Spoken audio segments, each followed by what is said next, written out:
वडगाव तालुका हातकणंगले येथे 22 जुलै रोजी मुख्यमंत्री देवेंद्र फडणवीस यांच्या वाढदिवसानिमित्त भव्य रक्तदान शिबिर पार पडले।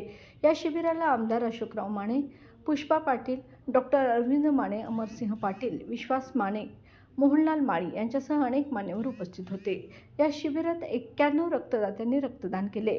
उपस्थित मान्यवरांच्या हस्ते रक्तदात्यांना प्रमाणपत्र देण्यात आले।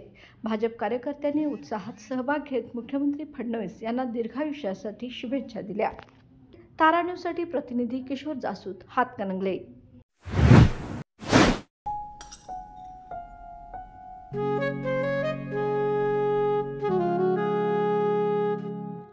बाबा, आज येताना बासुंदी घेऊन या ना।